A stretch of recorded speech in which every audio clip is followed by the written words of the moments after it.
तब भारत का ही एक शहर था लाहौर।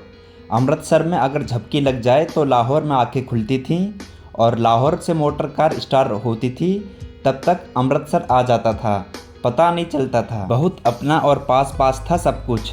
राम से रहीम और रहीम से राम की दोस्ती का ही फल था कि मंदिर की घंटी से भोर होती थी और अजान से शाम ढलती थी। वैसी ही एक लाहौरी शाम थी जब गली के पास के मैदान में लड़के क्रिकेट खेल रहे थे। वहां से इलाके के एक रसूखदार क्रिकेटर राणा तवक्कल माजिद गुजर रहे थे। उनके कानों में गेंद बल्ला मिलन की एक मधुर आवाज़ घुल गई। आवाज़ ऐसी मोहक थी कि वह ठहर गए। उन्होंने गौर किया, एक किशोर बहुत शानदार तरीके से कवर ड्राइव मार रहा था। बायां पैर एक कदम करीने से आगे निकालकर बल्ले को थोड़ा दाईं और आधा गोल घुमाते हुए गेंद पर सुंदर प्रहार और उसकी मधुर आवाज़ टक। वह लड़के की बल्लेबाजी मुद्रा कितनी अच्छी है, लगता है इसने घंटों अभ्यास से शॉट या प्रहार को साधा है। राणा से रहा ना गया, उन्होंने पूछा, क्या यही शॉट दोबारा मार सकते हो? लड़के ने हामी भरी तो राणा ने कहा, ठीक वैसे ही फिर से मार कर दिखाओ। गेंद फिर आई और लड़के ने उस पर फिर से कवर ड्राइव लगाया। राणा का दिल बाग बाग हो गया।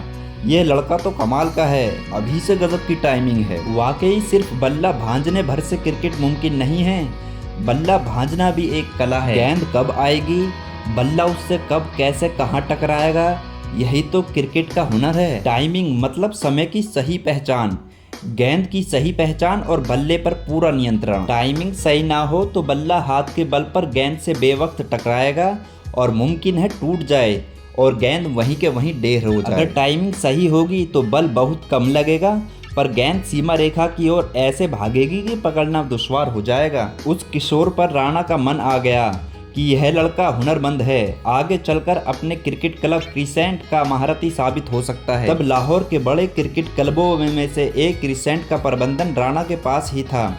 राणा ने उस किशोर से कहा, मुझे अपने माता पिता परिवार के पास ले चलो। उस किशोर का परिवार बहुत गरीब था। राणा चिंतित हो गए कि पता नहीं यह परिवार क्रिकेट के प्रति अपने प्रेम को कहां तक पहुंचा पाएगा, पता नहीं आगे चलकर इस लड़के का क्या होगा, कहीं प्रतिभा अभावों के अंधेरे में ना खो जाए। तब राणा ने अपना पूरा परिचय दिया और विनम्रता से आग्रह किया कि आप अपना यह बेटा मुझे दे दीजिए, इसकी मैं ठीक से परवरिश करूंगा और क्रिकेटर बनाऊंगा। गरीब ब्राह्मण परिवार इस प्रस्ताव को ठुकरा न पाया और वह लड़का अमरनाथ भारद्वाज अपने नए परिवार के संरक्षण में पहुंच गया। राणा तवक्कल माजिद ने उस लड़के की सुख सुविधा में किसी तरह की कमी नहीं छोड़ी। वह लाहौर के बड़े अमीरों में शुमार 6 लाख की आबादी वाले लाहौर में बमुश्किल जिन 1-2 घरों में बिजली थी उनमें राणा परिवार भी शामिल था। अमरनाथ ने भी अपनी मेहनत और क्रिकेट में कोई कमी नहीं आने दी। आए दिन वह कोई न कोई इनाम जीत कर आते थे। राणा परिवार खुशी से झूम उठता था। वह वाकई में एक हीरा थे जिनकी चमक को राणा परिवार या क्रिसेंट क्लब भी ज्यादा दिन तक बांध न पाया। उन पर एक ऑस्ट्रेलियाई क्रिकेट कोच फ्रैंक टेरेंट की नज़र पड़ी। टेरेंट महाराजा पटियाला के कोच थे।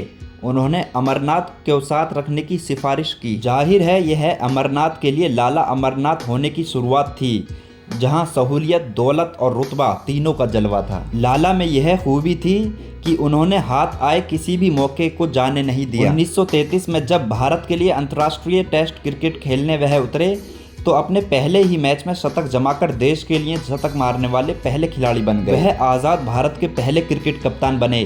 भारत को पहला टेस्ट और पहली श्रृंखला जितवाने वाले कप्तान भी वह बने। 11 सितंबर को जन्मे लाला अमरनाथ जब भी पाकिस्तान जाते थे तब राणा परिवार से मिलना नहीं भूलते थे। उनके 3 बेटे क्रिकेटर बने। बताते हैं एक बार वह बेटों के साथ राणा के घर लाहौर गए थे। वहां मत्था टेकने में एक पुत्र के माथे थोड़ी धूल लग गई तो वह पोंछने लगा। तब लाला ने कहा, रुमाल हटाओ और चेहरे पर धूल लगने दो। यदि यह घर यहाँ ना होता तो तुम दोनों कहीं सड़क पर खेल रहे होते। दोस्तों, लाला अमरनाथ की कहानी कैसी लगी कमेंट बॉक्स में ज़रूर बताएं और वीडियो को शेयर एंड लाइक करें और भी ऐसी वीडियोस देखने के लिए मेरे चैनल को सब्सक्राइब ज़रूर कर दें। Thank you.